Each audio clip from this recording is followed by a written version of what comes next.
everyone, here's the Book Chemist once again, and today I'm reviewing Cormac McCarthy's All the Pretty Horses together with the rest of his Border trilogy, The Crossing and Cities of the Plain. This video, by the way, is sponsored by Skillshare, an online community of creators and creatives offering a variety of classes on all sorts of subjects, from creative writing to illustration to so much more. Click on the link in the description box. The first 1,000 people to click on it will get a free trial of Skillshare Premium membership. I remember once sitting on a train reading the proceedings to a conference that had taken place in an Italian university on the works of Cormac McCarthy. And in the opening speech to that conference, the scholar who was talking had to tackle with a bizarre situation.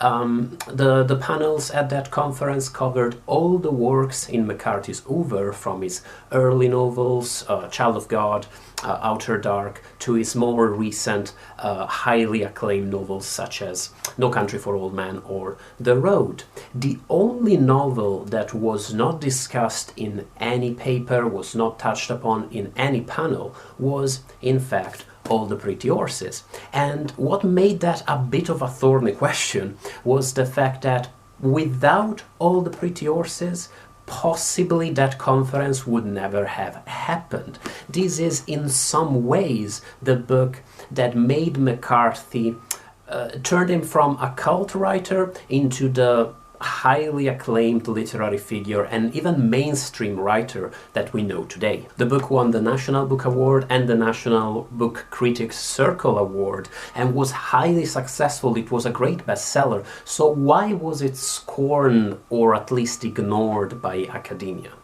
All the Pretty Horses reads, just like the rest of Cormac McCarthy's oeuvres, reads as a very dry narrative that focuses a lot on dialogue in order for the reader to understand what's going on in the inner lives of these sturdy, straight-faced, hard men of the frontier, these cowboys embarking on their epic journeys without a purpose, to live the real, the true life of the desert, of the West, to work and experience life in this harsh landscape. You don't need me to tell you this if you've ever read 2 straight pages of Cormac McCarthy, but his style takes a little bit of time to get into, and some people find him borderline unreadable, even just for the simple way it looks. He uses minimal punctuation, he relies on end in place of commas and most other forms of punctuation. He uses no punctuation when it comes to dialogue, and very often you have to stop and pause a little in order to understand who's even speaking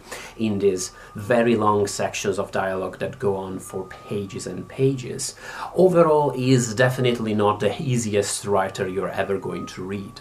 At the same time, though, All the Pretty Horses does feature a plot that is a little bit more straightforward and much more engaging than the plots that Cormac McCarthy had gotten his audience used to before that point. The protagonist, John Grady Cole, is a young cowboy of 16 who leaves home at a difficult moment in his family's history to travel to Mexico together with a friend and with another desperados they pick up along the way, and who travels south to experience the true life of the frontier. He is very much of a standard canonical hero of the West, and he is animated by a strong, heartfelt passion for horses.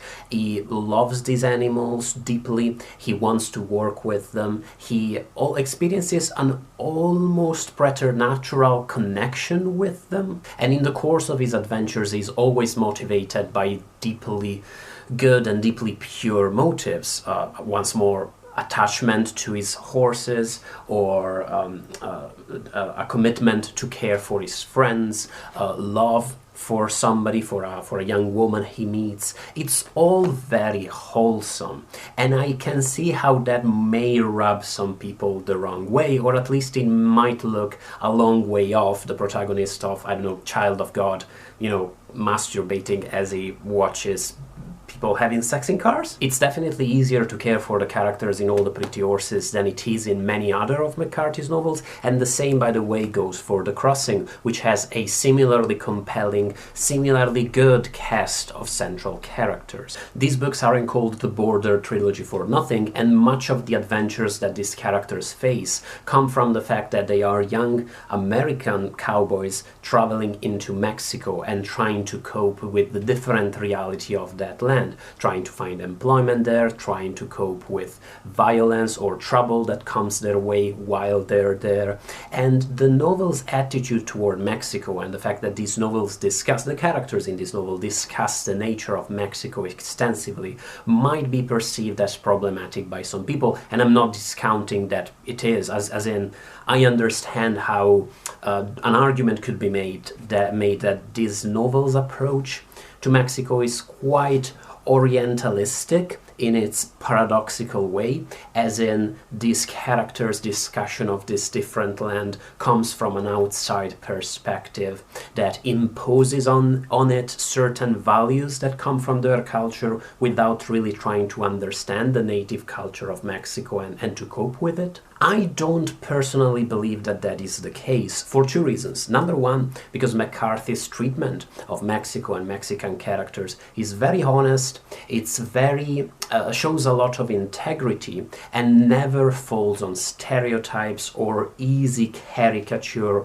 or vaudeville villains or these sorts of characters. You encounter corrupt and bent cops at the same time as you encounter devoted servants of their country. You encounter criminals and desperados in Mexico, and many of them, interestingly, work with people with decidedly Anglo-Saxon surnames. You encounter great poverty, but this is never shown for its own sake as some kind of exotic element that makes these novels more colorful and that McCarthy exploits to give their characters something to fight against or something that makes their acts more heroic. More broadly speaking, McCarthy's Mexico isn't about the country itself and its history, although in his Mexican characters, especially those in The Crossing, McCarthy has a chance to talk at length about the violent history of Mexico throughout the 20th century. McCarthy uses Mexico to discuss a broader world that is, for a lack of a better term, what we used to call the Wild West, that at the time in which these novels are set, the 30s to 50s, 1930s to 1950s, let's say, had possibly already disappeared and was definitely on its way out. That's the reason why all of these young Americans travel south, because they can't seem to find their place in the America that is coming, the America just before and especially after World War II.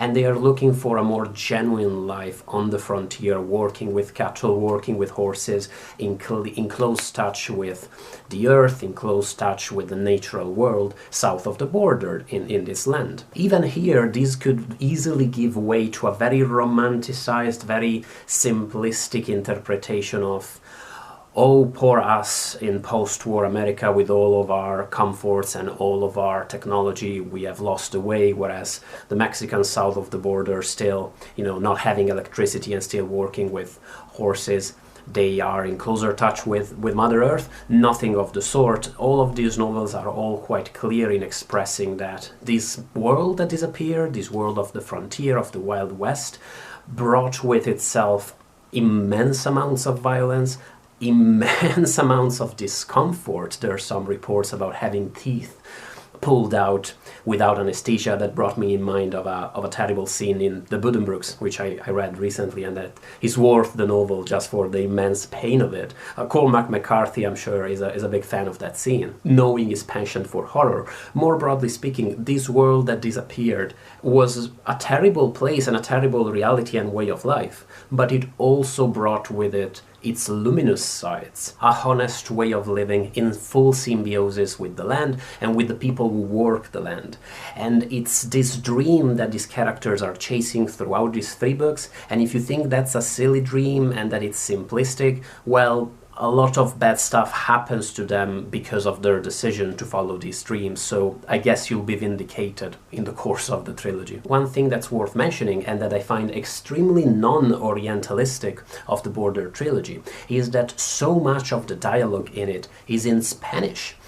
And not even the kind of token Spanish that gets translated 2 or 3 lines later, or that is not really relevant to what the characters are discussing. Some pretty central developments in the plot are conveyed through dialogue in Spanish, which makes absolute sense. Just as the characters on the border need to know both English and Spanish, both the Americans and the Mexicans need to, you, the reader, in order to be fully immersed in their world, have to develop a bit of an ear for Spanish, a bit of an understanding of the language. Some readers, I understand, will find it annoying, but I don't think you really can. I don't think you're allowed to. If you want to experience life on this border, you have to do it on the terms of these people. Just get yourself a nice dictionary, or missing that, at least have word reference at hand. So the plots are all very interesting, the characters are all truly compelling, it's impossible not to care for them.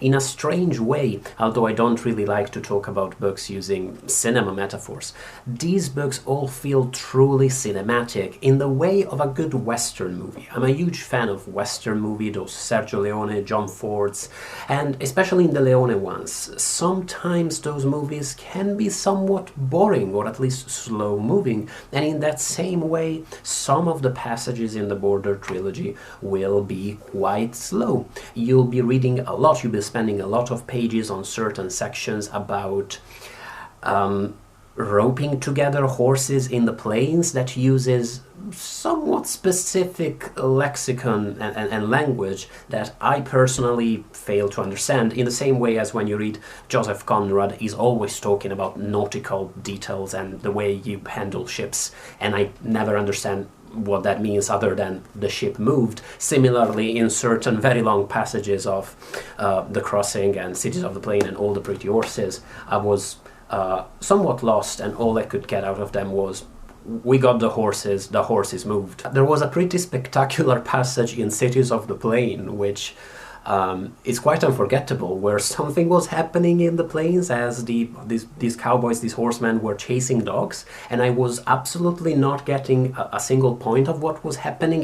It all had to do with the types of ropes that were being used and what portion of the saddle they were being lashed onto and what they were doing with the ropes.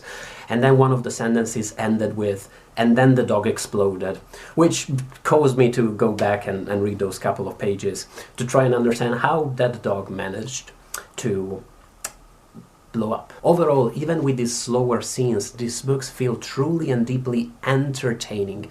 You have wholesome, good-hearted cowboys pining after women that love them, but that can't be together with them because of destiny. You have friends dying in their friends' arms and exchanging those kinds of, you're gonna be okay, buddy, you'll see, we'll go to California together sort of speeches you find in cheesy war movies. It almost feels cheap, but it really isn't. It only feels so, I firmly believe, and here I think is part of the reason why academia might not be paying the Border trilogy the same attention it pays to the rest, because somehow we've come to associate enjoyment and entertainment and certain types of feelings in what we read to a feeling of cheapness, which is not really there, and it shouldn't be the case that what we read should necessarily be obscure and cryptic and cold in order to be good literature. Because in fact, for all that it feels cool to make fun of all the pretty horses because of the title, because of the love, all the love, this book and the Border trilogy, more broadly speaking, offers the same insight into the darkest sides of human nature, into the terrible, gruesome violence that people can commit against one another. This same insight that you find in Blood Meridian, in The Road, in the darker corners of McCarthy's Hoover, and they also contain some truly staggering reflections on the nature of life, on the very nature of existence, almost as if being in close contact with the natural world and with animal life on this frontier, where you have to hunt, you have to kill the animals you eat, you have to work hard for your sustenance, almost as if this connection put these characters in a closer contact with the roots of life and of existence, even on an intellectual level. The reflections on fate, on the nature of destiny that you find across all the Pretty Horses are as hefty as any you would find in whatever cerebral novel by any continental writer. Time and again in these books you see these characters act in ways that are detrimental to their well-being, that causes them great suffering and put them in immense danger, because they just can't do otherwise, and because they just can't stand a form of injustice, because they just can't let an innocent person suffer, because they just can't stand that the horses that were their horses were stolen by somebody, and they just can't stand the injustice of it. And these events allow the books and their characters and narrators to reflect on whether people truly have control of their destinies, whether their actions were predetermined, whether what we are already means that the path in front of us is already written and can't be any other way.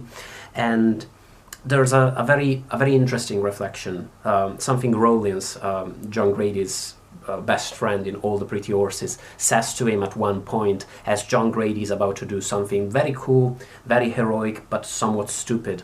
And Rowling's tell him that every time somebody reached a point where they can't do anything else, and there's only one way open to them, there was always a step before that point, and there was always a step before that point, meaning that there always is choice. And if you reach a point where you only have one way in front of you, it's because you brought yourself to that same point, and you didn't choose any other, and you weren't maybe wiser or maybe more selfish at one point in your past.